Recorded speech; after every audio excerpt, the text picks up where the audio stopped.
Hello students, welcome to our YouTube channel Badshah classes. Students, आज के video में हम डिस्कस करने वाले हैं क्लास 11th के फिजिक्स का चैप्टर नंबर 4। आज हम स्टार्ट करने वाले हैं स्टूडेंट्स। तो देखते हैं चैप्टर नंबर 4 का आज थोड़ा सा इंट्रोडक्शन पार्ट आज हम डिस्कस करने वाले हैं। इंट्रोडक्शन पार्ट में देखते हैं चैप्टर नंबर 4 क्या है। Motion in a plane. Students, motion in a plane ध्यान से समझ में आ रहा है। देखो, यहाँ पे किसी प्लेन की बात हो रही है। प्लेन की बात मीन्स एरोप्लेन की, हेलीकॉप्टर की कोई बात नहीं हो रही है, ठीक है, वो मत समझना। यहाँ पे बात हो रही है आपके 2 डायमेंशन या फिर 3 डायमेंशन की। कोई भी ऑब्जेक्ट आपका 2 डायमेंशन है या फिर 3 डायमेंशन है, उसकी कुछ डायमेंशन होती है, हमें सबको पता है, ठीक है। उसमें मोशन कैसा हो रहा है, ठीक है। यहाँ पे मोशन की बात हो रही है, ठीक है स्टूडेंट्स। तो कोई भी ऑब्जेक्ट या कोई भी ह्यूमन बीइंग, कोई भी इंसान या फिर कोई भी ऑब्जेक्ट अगर मोशन करेगा तो उसको मोशन करने में कुछ ना कुछ टाइम तो लगेगा, ठीक है। ये बात हमें पता है, मोशन करने में कुछ ना कुछ टाइम लगेगा। इसका मतलब ये है कि मोशन जो हो रहा है, मोशन जो हो रहा है वो टाइम के रिस्पेक्ट में हो रहा है। और स्टूडेंट्स, अगर आप कोई भी काम करो तो उसमें मोशन होगा, ठीक है, कुछ ना कुछ मोशन तो होगा।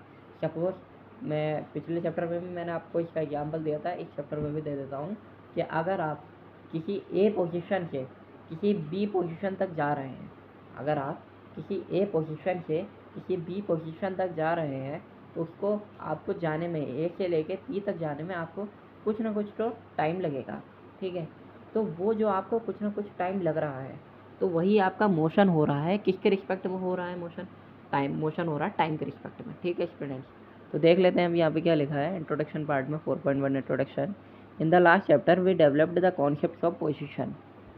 हमने पोजीशन के बारे में पढ़ा था पिछले चैप्टर में, ठीक है। डिस्प्लेसमेंट के बारे में हमने पढ़ा, वेलोसिटी के बारे में हमने पढ़ा, एंड एक्सेलरेशन के बारे में भी हमने पढ़ा था, ठीक है। That are needed to describe the motion of an object along a straight line. उसमें हमने ये पढ़ा था कि कोई भी ऑब्जेक्ट है या फिर कोई भी ह्यूमन बीइंग है, वो स्ट्रेट लाइन में ट्रैवल कर रहा है। अब जब वो स्ट्रेट लाइन में ट्रैवल कर रहा है तो उसका क्या हो रहा है? उसका मोशन हो रहा है। और किसके रिस्पेक्ट में हो रहा है? टाइम के रिस्पेक्ट में हो रहा है, ठीक है। We found that the directional aspects of these quantities can be taken care of by positive and negative signs. उसमें हमने ये देखा कि यहाँ पे जो डायरेक्शंस हैं उसमें पॉजिटिव और नेगेटिव साइन से हमने डायरेक्शन को देखा, एनालाइज किया, ठीक है। As in 1 dimension only 2 direction are possible. एक डायमेंशन में सिर्फ 2 डायरेक्शन पॉसिबल है, हमने ये भी देखा। But in order to describe motion of an object in 2 dimension, अगर मैं 2 डायमेंशन ऑब्जेक्ट की बात करूँ, यहाँ पे मोशन अगर 2 डायमेंशन ऑब्जेक्ट में होगा, प्लेन जैसे कि प्लेन होता है, और 3 डायमेंशन स्पेस, 3 डायमेंशन जैसे कि स्पेस होता है, we need to use vectors to describe the above mentioned physical quantities. इसके लिए हमें किसकी ज़रूरत पड़ेगी? हमें वेक्टर्स की ज़रूरत पड़ेगी, जो ऊपर हमारे फिजिकल क्वांटिटी हमें दे रखी है, जैसे कि डिस्प्लेसमेंट हमारी फिजिकल क्वांटिटी है, वेलोसिटी फिजिकल क्वांटिटी है, एक्सेलरेशन फिजिकल क्वांटिटी है, वर्क है, पावर है, स्पीड है, और भी कुछ टर्म्स थे हमारे, ठीक है, एनर्जी है। ये सब हमारी क्या है? ये सारी चीज़ें जो हमारी है ये हमारी फिजिकल क्वांटिटीज़ हैं, ठीक है। इन सब को डिस्क्राइब करने के लिए हमें वेक्टर्स की ज़रूरत पड़ेगी। किस में?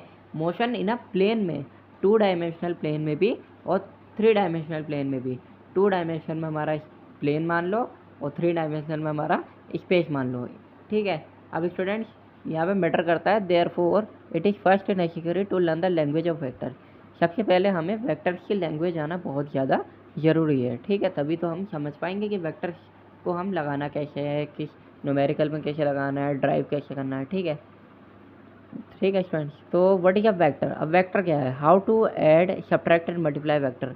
अब वेक्टर्स को हम क्या करते हैं? अगर मीन्स हमारे पास 2 वेक्टर हैं, उन 2 वेक्टर्स को हम ऐड भी कर सकते हैं, उन 2 वेक्टर्स को हम सब्ट्रैक्ट भी कर सकते हैं, और उन 2 वेक्टर्स को हम मल्टीप्लाई भी कर सकते हैं, ठीक है स्टूडेंट्स।